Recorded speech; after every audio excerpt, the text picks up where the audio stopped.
привет, с вами Андрей, у нас NetHack на повестке дня.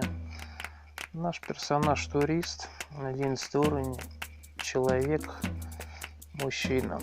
У нас вероисповедание нейтрал, поклоняемся леди. Мы в данный момент находимся на 11 этаже основного подземелья. У нас также присутствует на первом уровне алтари раковины, второй уровень переход в гномии копия, которую мы не до конца исследовали, только дошли до гномьего города. В третьем уровне алтарь леди, нашего божества. В четвертом уровне магазин деликатесов, много алтарей, фонтан и могилка. Могилка одного из моих старых персонажей. На пятом уровне фонтаны, оракул из дельфов. На шестом уровне универсальный магазин, фонтаны и переход в Собакан. А Собакан мы исследовали в одной из прошлых серий, поэтому он нам не актуален. По поводу оракула и Собакана, они идут последовательно. То есть, если вы встретили оракула, то, скорее всего, на следующем уровне будет Собакан. По поводу гномьих копий, оракула и Собакана. Гномьи копии идут до 5 уровня включительно. А Собакан с дельфами идет с 5 по 10 уровень включительно. То есть там вы в любом случае найдете их. Что касаемо квеста, то есть мы нашли квест, он находится на 11 уровне в данный момент. Он идет с 10 по 15 уровень включительно. Вы можете его найти. Вам надо внимательно искать переход на локацию. Вот. Задача на эту, пофармить опыт нам нужно, чтобы продвигаться по квесту 14 уровень, минимальный, чтобы просто пройти дальше по квесту. Переход по квесту выглядит как розовый, так называемый апостроф. Он подписан как магический портал. Это считается ловушкой, потому что подписано трап. Но она магический портал. У нас под нами сумка проклятая. Это, скорее всего, обычная сумка. Поэтому мы можем, кстати говоря, снять с нее проклятие заодно. Но я думаю, она нам не актуальна.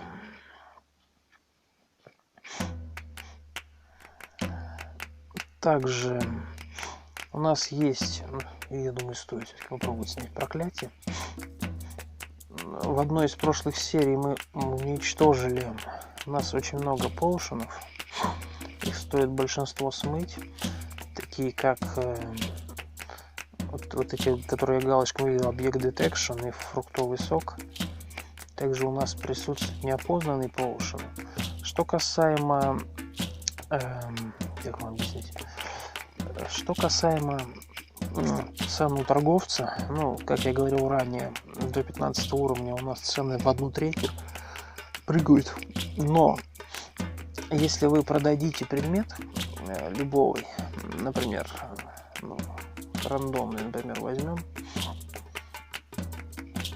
вы продадите этот предмет,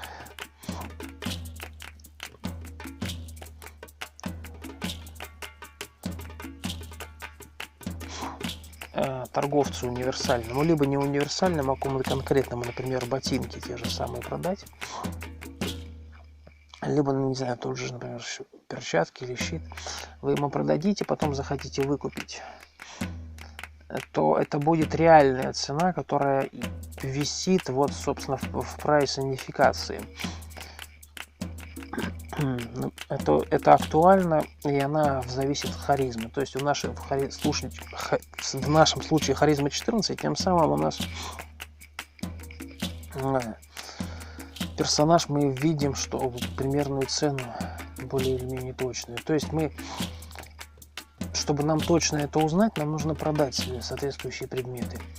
Я вот думаю пробежаться в данный момент до 6 уровня, где у нас Генерал Стор, так называемый универсальный магазин.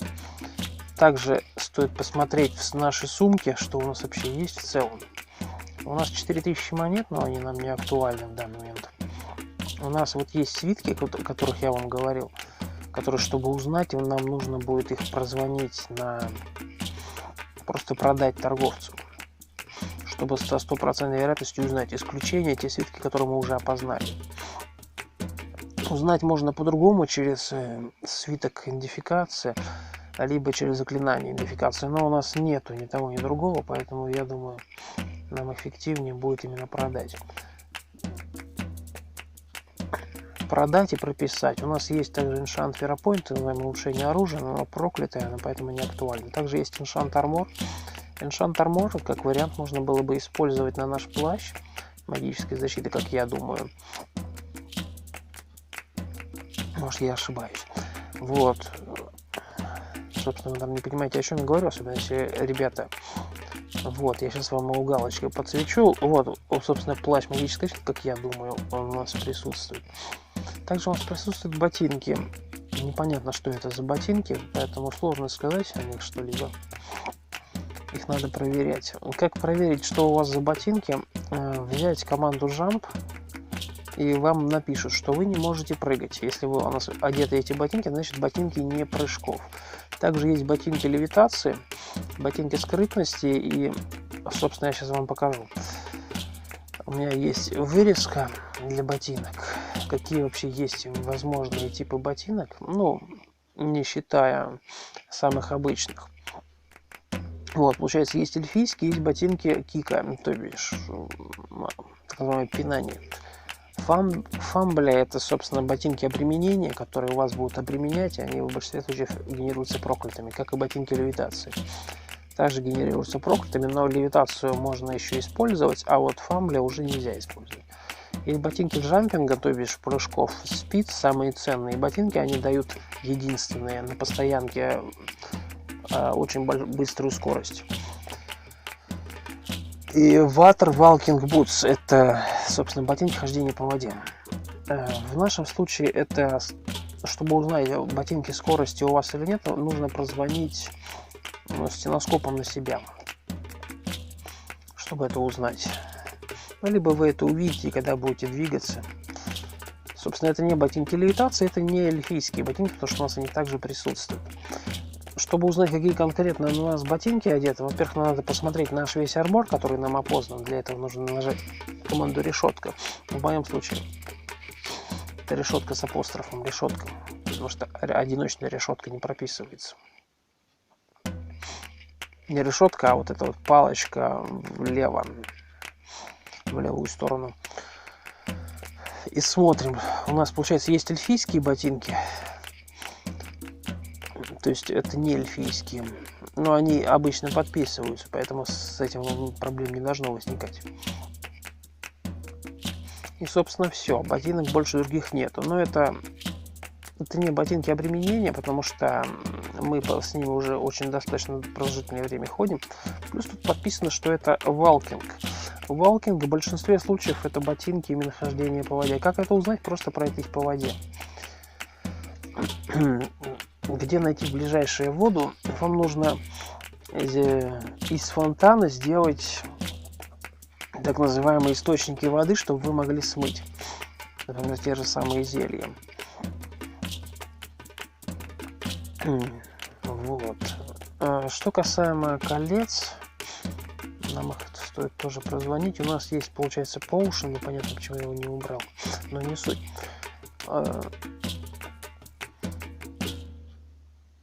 Амулет рефлексии, который не проклятый, мы его получили за прохождение с Абаканом.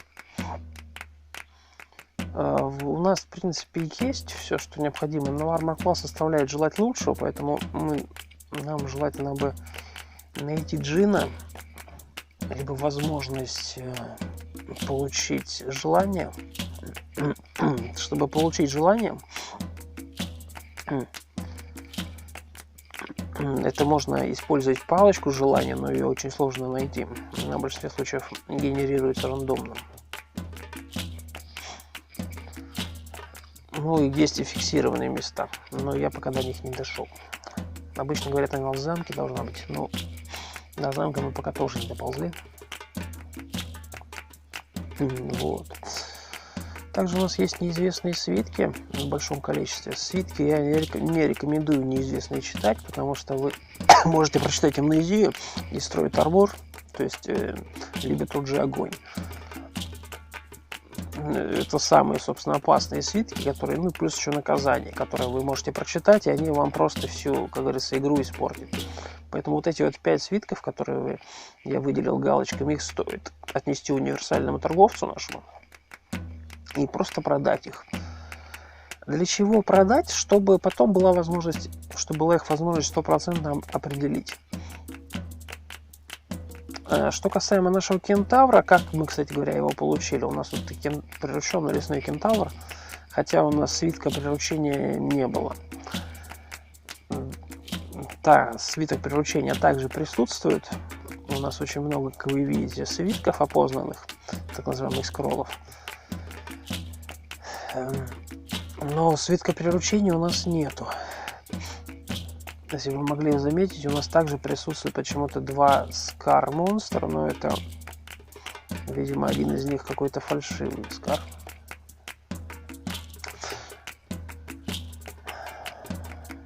Что очень плохо. Почему? Потому что Скар монстр — это один из тех свитков, так называемое устрашение монстра. Извиняюсь.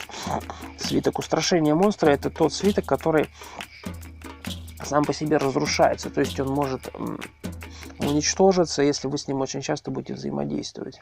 То есть, например, поднимать и опускать его на локацию очень много раз, и он испарится. Все зависит от того, какое у него состояние, то есть благочестивый, он нейтральный и так далее. Свиток Скар монстра самый эффективный свиток, с которым я сталкивался пока что. Он мне на одном из аккаунтов помог убить босса квеста. Но, опять же, это было за другого персонажа, поэтому в данный момент это не актуально. Также, как вариант, стоит... Во-первых, я вообще люблю путешествовать с повязкой на глазах. Почему именно с ней? Потому что вы можете, во-первых, вы видите то, что происходит на текущей локации. То есть вы видите, например, Рок-Пирс. Рок-Пирс, он это невидимое до времени существо, которое вы не увидите, пока не подойдете к нему вплотную. Также мы видим, что у нас под ногами находится. У нас под ногами находится наша сумка, собственно. Ну, кстати, еще одного мимика видим, что удивительно. Мы спускаемся вниз. Наша задача в данный момент продать ему поушена.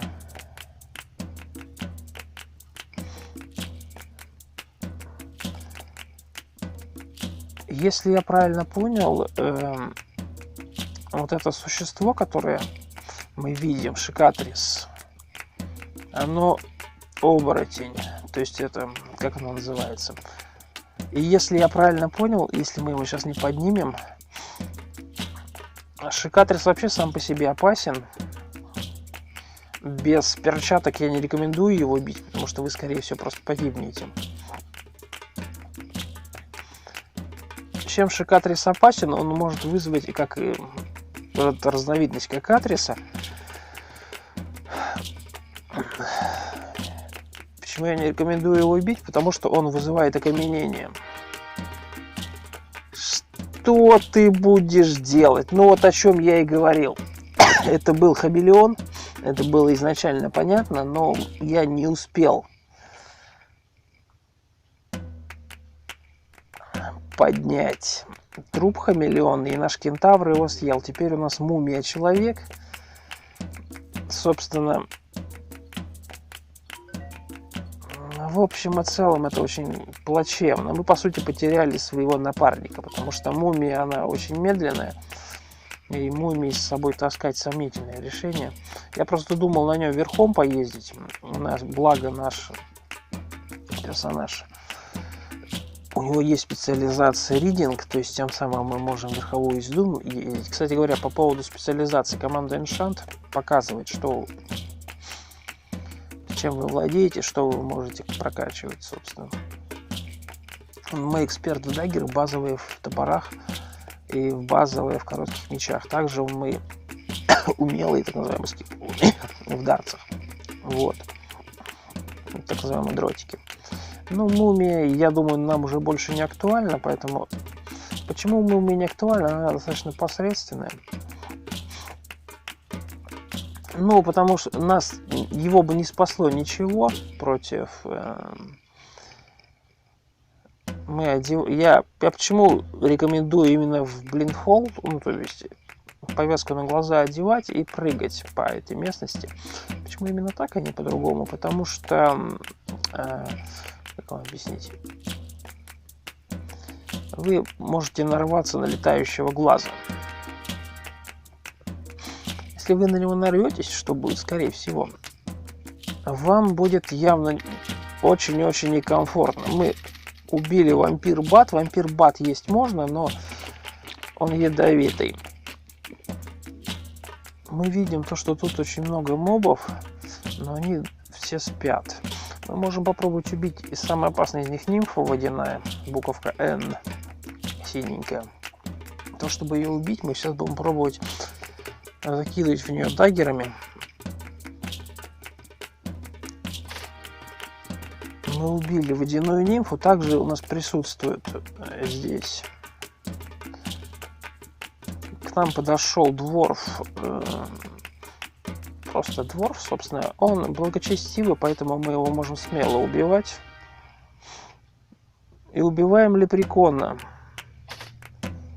Почему убиваем лепрекона? Потому что он будет нам в любом случае красть наши монеты, что нам никак не нужно. Собственно, мы видим палочку удара, которая против нас не использовалась, и слава богу. Тип рациона, собственно, собачья еда используется для взаимодействия, ну, с питомцами, в основном с вашими. Ну, собственно, даггер, дворский плащ и бинты мумии. Ну, нам это, в принципе, не актуально. Подобрали. Дворф нам свой трупик не оставил. Забрали с лепрекона монеты. Он в большинстве случаев дает именно их. А нимфа в большинстве случаев дает свой трупик, собственно, и зеркало, локинг глаз. Зеркало нужно как раз против этих нимф, собственно, против еще суккубов, чтобы от них избавиться. Чтобы они от вас телепортировались прочь. Смотрим по наличию зеркала у нас в инвентаре. Локинг глаз у нас присутствует, поэтому оно нам не актуально.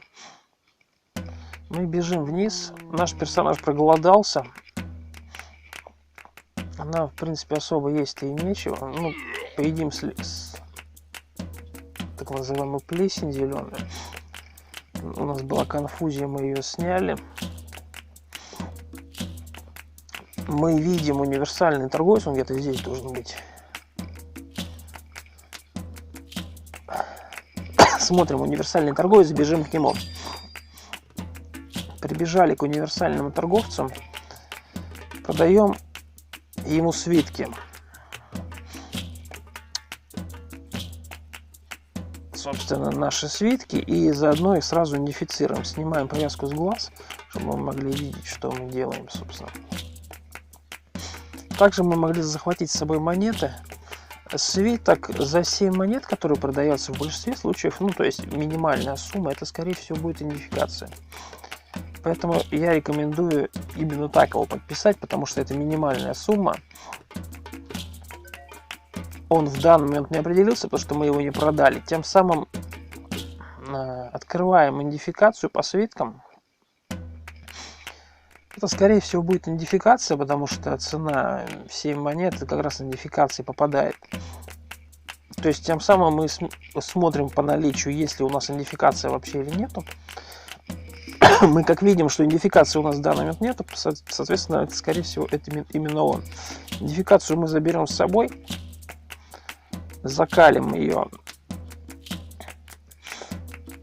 и назовем ее ID и подберем этот свиток. Следующий свиток, который нам предстоит продать, 17 монет, тоже не так уж и много, это, скорее всего, либо тройка, либо двойка.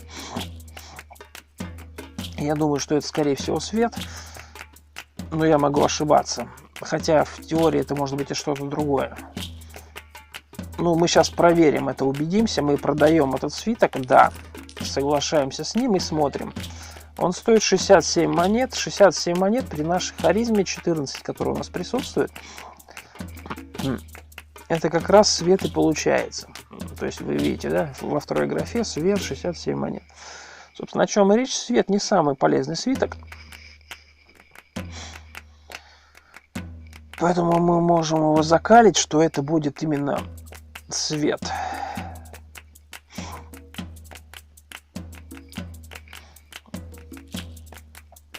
Собственно, продолжаем продавать свитки. В случае необходимости их можно будет потом выкупить у этого же торговца. Видим то, что следующий свиток стоит 33 монеты. Ну, в теории это монет 35, 38. Возможно, это, скорее всего, пятерка, либо 40, да, это четверка. Скорее всего, этот свиток мы будем перекупать, потому что... Блин. Да у нас просто отопление отключили. Света нету. Жду от ребят, как придут. Поэтому у нас прохладно в помещении достаточно.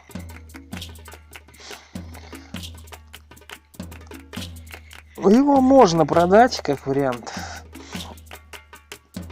чтобы узнать на 100% цену. Я, правда, цену не посмотрел. Сейчас смотрим цену. Он у нас стоит 133 монеты. Нет, я не угадал. Это 133 монеты, 14 харизма, 133. Это 5 уровень. Собственно, подписываем, что это 5 уровень. Я просто думал, что это 6. Подписали, что это 5 уровень. Продолжаем дальше. 5 уровень, он чем опасен? Там есть такие заклинания, как, ну, Magic Weapon, собственно, карта, она нам известна. Также там есть разрушение брони, огонь. Эти два заклинания уже опасны, поэтому я не рекомендую читать именно 5 уровень, как 6. У 6 есть земля, хорошее заклинание, есть... У 6 уровня есть... Амнезия, креат, земля и тами, то есть приручение.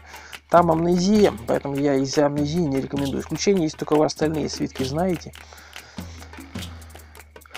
То есть вы, например, знаете, что 100% будет не амнезия, поэтому вы можете ее читать. Опять же, свиток продаем. Видим, что он стоит 67 монет. Чисто теоретически 67 монет это, ну, около 75. Это, скорее всего, шестерка будет. Я так думаю. Сейчас посмотрим точно. Продать? Да, продать. Смотрим, что он себе представляет. Он продается за 356 монет. Открываем прайс-идентификацию. 300... Это как раз на шестерку он и попадает, максимальная цена. Собственно, о чем и речь. Но это самый верный способ прозвонить, потому что, ну, шестерка по своей сути сомнительная, хотя есть там и хорошие вещи, но все же она в большинстве случаев сомнительная. У нас остался один свиток, который мы еще не прозвонили и даже не прописали. Это, скорее всего, 100 монет он стоит. Ну, то есть, скорее всего, 113. Это семерка. Семерка — это хорошая вещь. Ее, наверное, не стоило бы даже продавать. Но мы все-таки продадим ее, чтобы иметь представление о том, что это именно конкретно из себя представляет. Да, мы подписываем о продаже. И, собственно, смотрим. Она стоит 400 монет ровно. Это овер до хрена. И смотрим. 400 монет это седьмой диапазон. И он как раз вот, собственно, стоит, ну, не самое максимальное, что удивительно.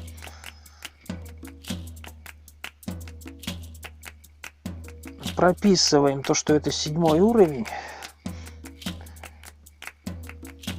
Причем тут уже, как говорится, мы уверены в этом на 100%, потому что нам об этом сказал торговец.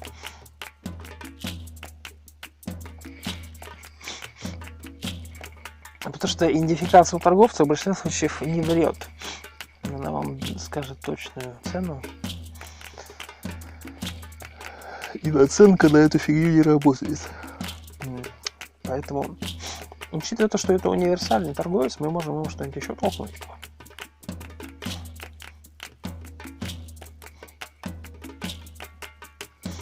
У нас есть свиток ИД, как вариант, можно его прозвонить. Я хотел бы узнать о первых ботинках, но я думаю, что это, скорее всего, хождение по воде. И о кольце. Ну, также можно Protect Form фиксинг, пускай будет. Вот. У нас попался хороший свиток. Он нам очень много может рассказать о себе, поэтому нам очень сильно повезло.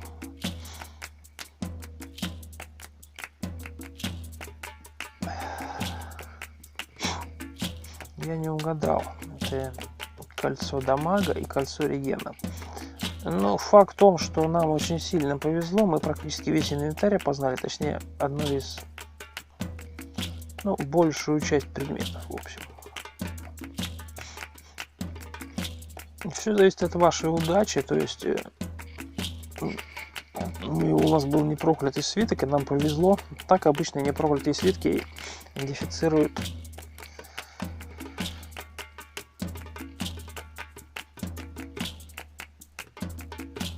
Непроклятые свитки обычно идентифицируют минимальное значение, поэтому я меняю название кольца, потому что я понимаю, что оно...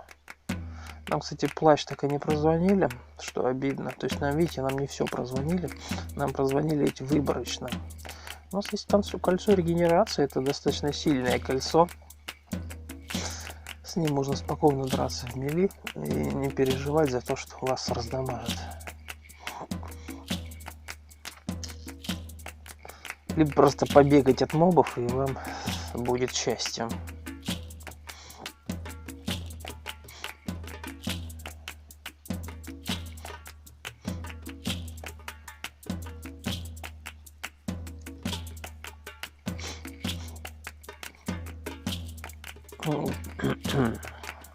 Смотрим по поводу стеноскопа вообще, какие у нас ботинки, собственно. Для себя мы фас, соответственно, это ботинки, скорее всего, хождение по воде, как я думаю, потому что это написано...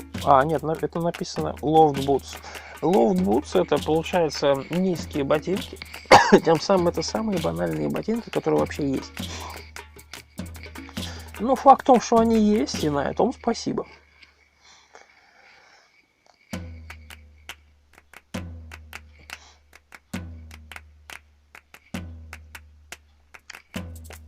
Вот как-то так. У нас, в принципе, также... учитывая то, что мы питомца потеряли, в принципе, я не сильно огорчен. Единственное, хотелось бы, конечно, еще плащик позвонить на 100%, чтобы он был. Но мы на него нажимали, но он все-таки... у нас, кстати... и у нас и палочка не идентифицировалась. То есть мы идентифицировали, но не все. Выборочно. Рог единорога дублирующий нам не нужен, потому что, что нам с него? Тут у нас также присутствуют какие-то объекты, но нам не актуально. Посмотрим, что у него еще есть. Фигурка и гекко. Также присутствует закрытый сундук, барабан и, собственно, двуручный меч. Все, мы можем выходить. Мы немножко монет подняли на нем. Бинты мумии, они стоят 1 монету, оно того не стоит. Мы видим дварфа мумию.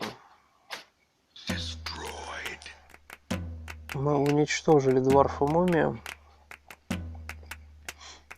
Как я говорил ранее, нам стоит блинфолд одеть, чтобы не заморачиваться. Мы видим ларец, то есть наш сундук. Мы видим то, что тут лежит топор. И... опять же, топор, он хороший топор, он в плане, но опять же, мы его дальше базового уровня качать у нас не получится. Поэтому он нам не актуален.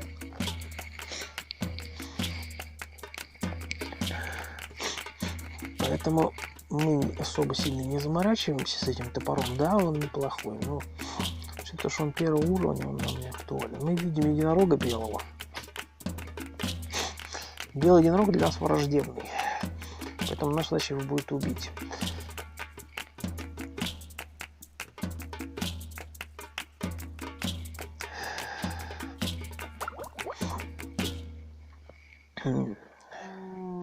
Наш персонаж проголодался очередной раз. Нам нужно что-то покушать. Покушаем панкейк. Это считается деликатесом. Наш персонаж хочет ломиться через дверь, хотя у него есть обход через другую сторону.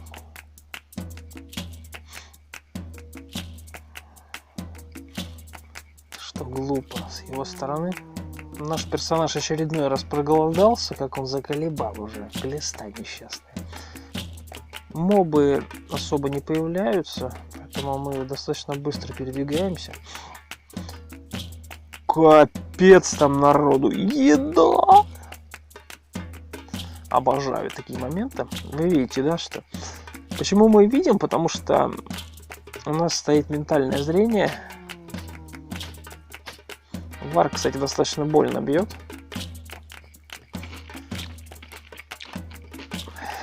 Ну, в принципе... здесь алтаря нету. Да, алтарь на следующем уровне, что очень плохо.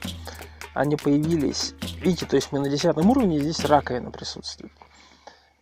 На следующем уровне алтарь, но мобы мы не можем их с собой перетащить. Исключение есть, только мы их попытаемся... Но нам не актуально, нам их...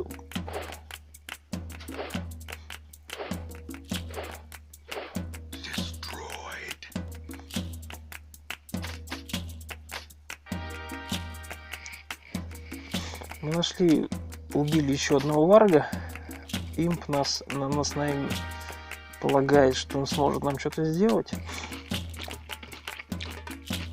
Собственно, еще один варг.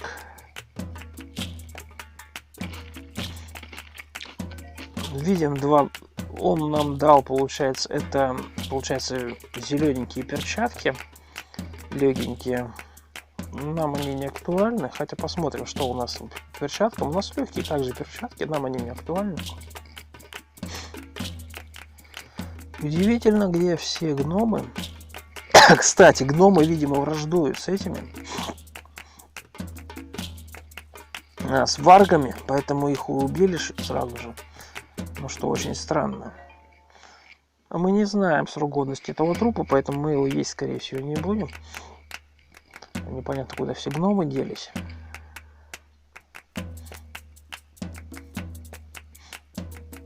Пробегаем вперед.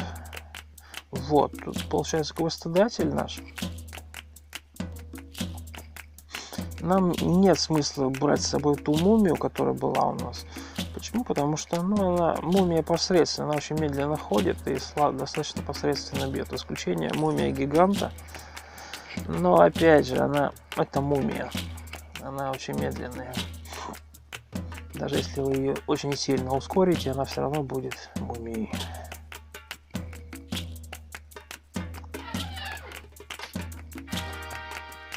Убили Рок Пирса. Он нам не актуален. Это получается храм наш, скорее всего, если я правильно помню. Смотрим, да, нейтрал. Храм. Тем самым это мы как раз нейтрал, и это наш храм, поэтому наша задача здесь присутствовать и тащить мобов именно сюда. Мы видим летающего глаза.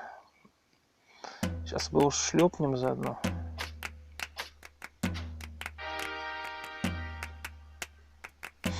Мы убили какого-то невидимого моба, которого мы никак не могли опознать. Мы видим летающего глаза, его стоит убить, он нам свой труп не оставил. Мы видим футрацион, мы поднимаем футрацион, еда лишней не бывает. А если у нас есть свитки Create Monster, то есть так называемые... у нас есть палочка Create Monster. Замечательно. Нажимаем палочкой Create Monster через команду Z маленькая. Мы убили игуану, но нам нужно снять наглазничек, потому что мы не двигаемся, так называемый blindfold. Големы не оставляют трупов, за исключением мясного голема.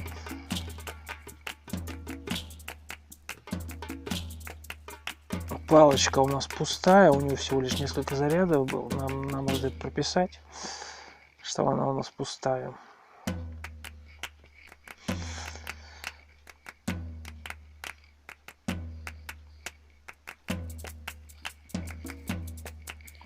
Пустые палочки нет смысла с собой таскать.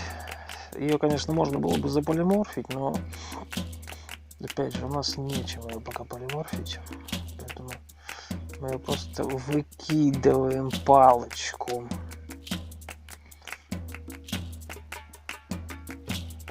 Кстати говоря, что касаемо,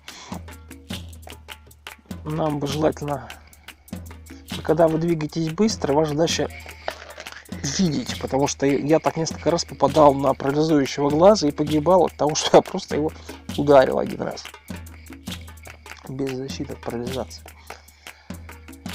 Мы под стрессом, поэтому нам нет смысла тащить это. Оставляем на текущем уровне. Получается, нам нужно Tools. Не скролл. Скролл и Potion, собственно. Смотрим, что у нас присутствует. У нас 4500 монет. Это получается, если ходить по старой цене, это X400. Чисто теоретически он нам может выдать защиту, но я сомневаюсь, что он нам ее даст. Попробуем с ним поговорить.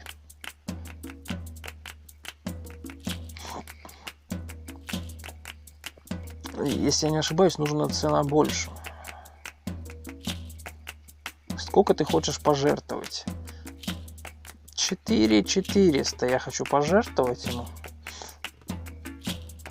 Он нам дал еще один плюс 1 армор класс.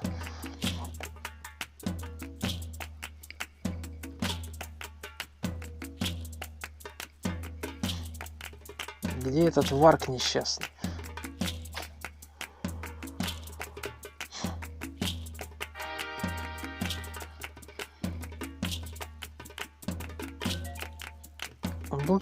Благочестивый металлический щит. Мы эльфийским щитом пользуемся.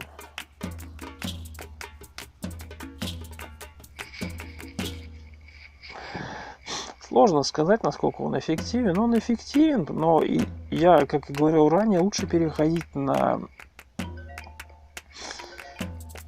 так называемое с металла на дерево, на ткань и так далее, потому что, ну, на крайний случай на полированный щит. Потому что почему он будет ломаться со стопроцентной вероятностью, и ваш армор класс, там эта единичка, она вам особо погоды не сделает. А вот если вы, то есть эта вот единичка нам особо погоду не сделает, а вот если мы будем в толпе стоять, то есть туда случайно зажмут, то эта единичка очень сильно погоду нам будет делать. Смотрим, где у нас находится ближайший фонтан от нас. Находится на 9 уровне. Жалко, что не на текущем. Кстати, можно как вариант прогуляться будет. Сейчас будем пробовать смывать зелье. Также стоило бы убрать 100 монет.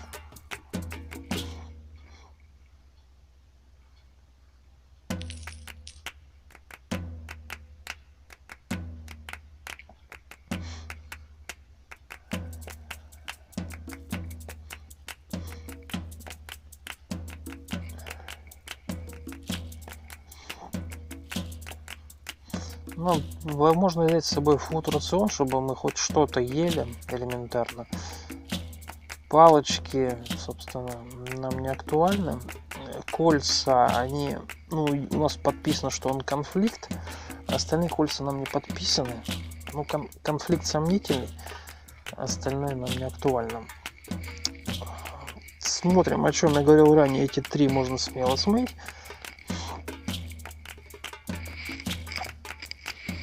Учитывая то, что они подписаны именно так.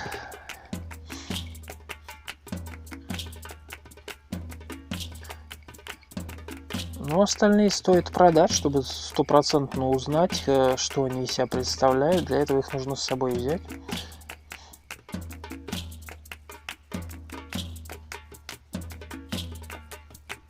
Кстати говоря, как вариант, можно попробовать еще продать торговцу. Одеваем повязку на глаза, чтобы случайно не наткнуться на этого, на летающего глаза и не погибнуть. Я просто много раз так погибал и, честно говоря, не сильно горится желанием делать это вновь.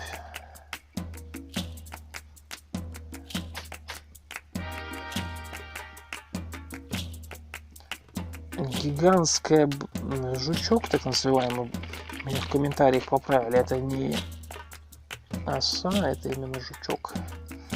Гигантский. У нас персонаж немножко проголодался, но это ежу понятно, он перегружен. Единорога мы, скорее всего, не убьем, хотя очень хотелось бы. Единорога есть можно, главное не своего вероисповедания. То есть у всех они разные. Например, у нейтрала это серый, у то, что был белый единорог, это у этих благочестивых персонажей.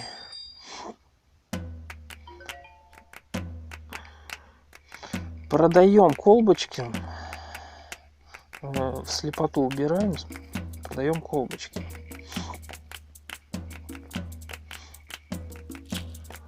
Чтобы узнать, что именно они из себя представляют. 17 монет. Я думаю, что это, скорее всего, открываем по уши. На 17 монет, это, скорее всего, 2-й уровень. Я так думаю. Но его можно продать, чтобы узнать это на 100%. Ну и лишние монеты появятся в любом случае.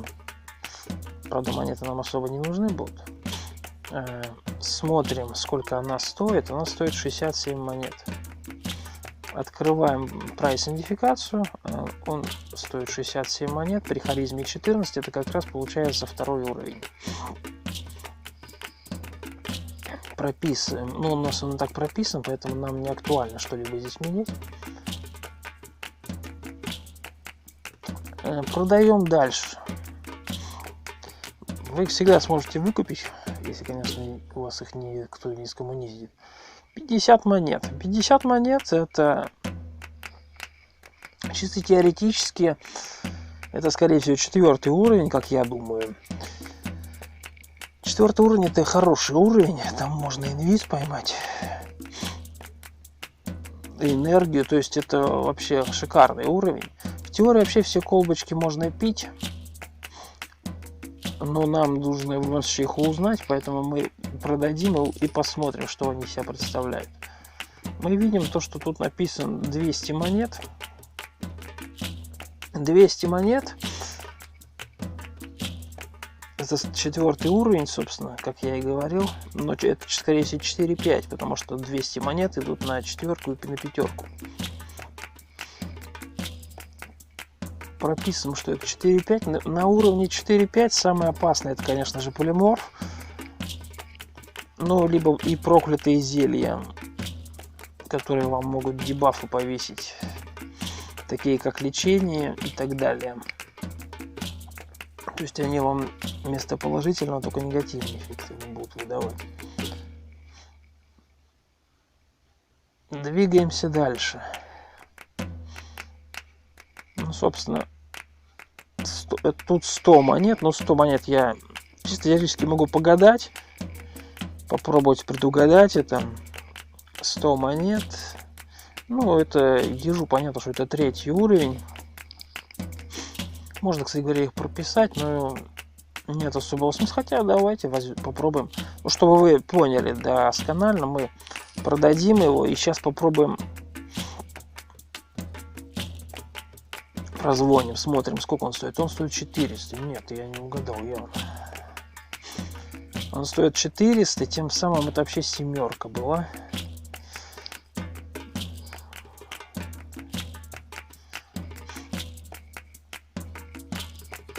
Это 7-й левел Potion. То есть 7-й... Ой, я неправильно написал. 7-й левел Potion, это хороший Potion.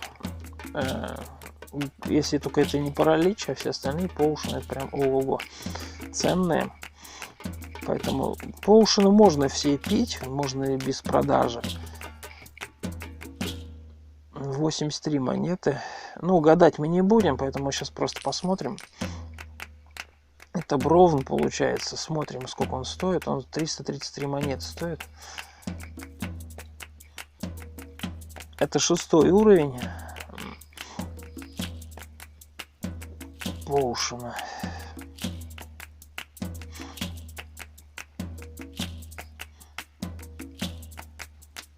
Тут это либо асид, ну, так называемая кислота, либо олеет как масло.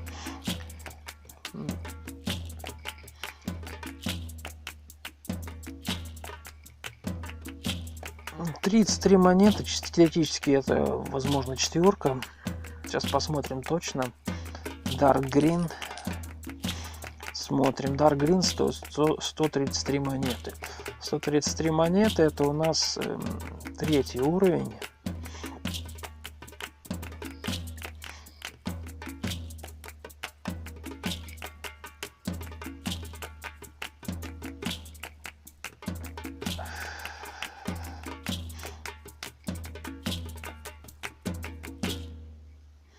Третий уровень можете смело смывать, потому как если вы нашли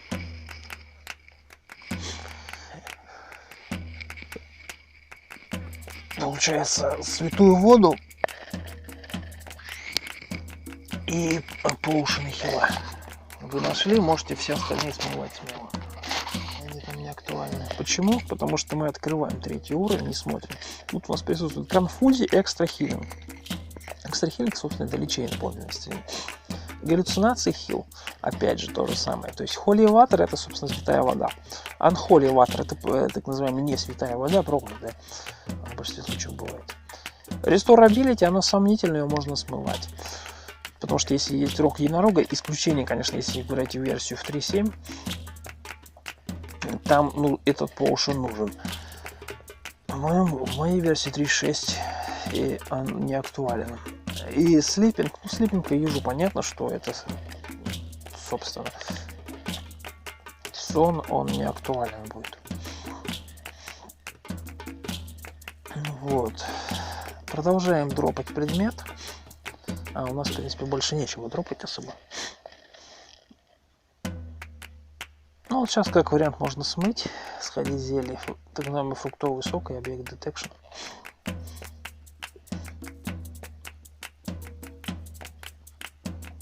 Мы прозвонили, надо посмотреть финальничку. Прозвонил я. Да, левел.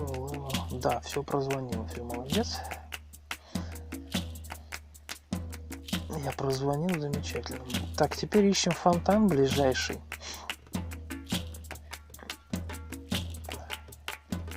Рок Пирс, собственно, нарисовался. Рок Пирс дал нам кольцо. Что касаемо колец, их сложно определить. Почему? Потому что они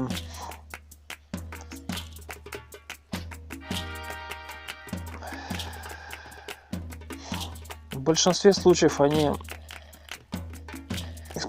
если только у вас есть дублирующий, то можно попробовать через раковину определить. Собственно, если у нас будет дублирующее, можно будет попытаться.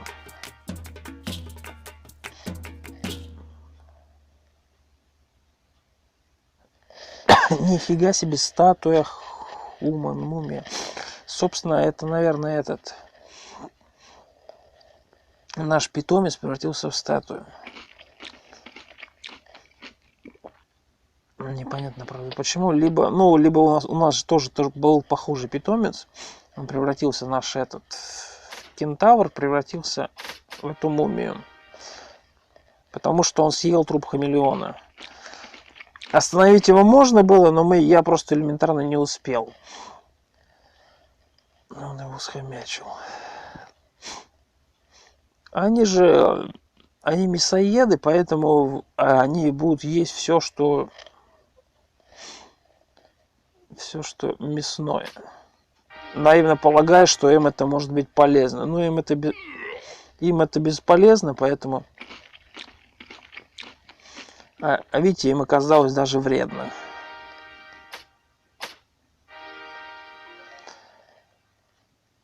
Мы еще нашли рунический даггер. Рунический даггер — это деревянный эльфийский даггер, собственно, который у нас в данный момент экипирован. Эффективная вещь.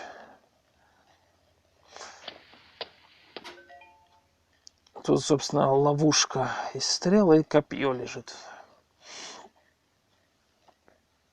Невидимый моб какой-то. Видим гомункула. Гомункул он кидает в сон. Если он оставляет труп, его лучше есть. Исключение есть только если у вас нет сопротивления к яду. Потому что гомункул ядовитый труп.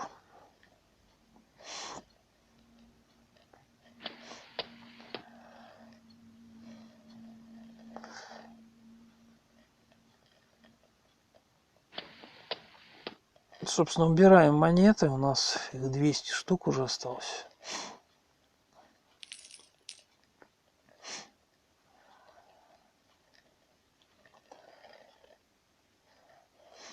Как вариант, стоит попробовать прозвонить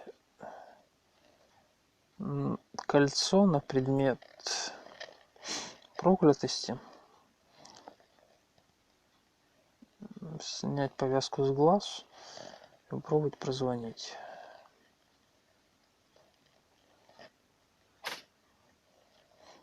Кольцо проклятое. Но лучше его не одевать, потому что это может быть либо телепортация, либо полиморф, либо что еще хуже. Ну, наверное, полиморф самое плохое, что тут может быть. Поэтому его лучше не одевать. Ладно, всем спасибо. Всем пока.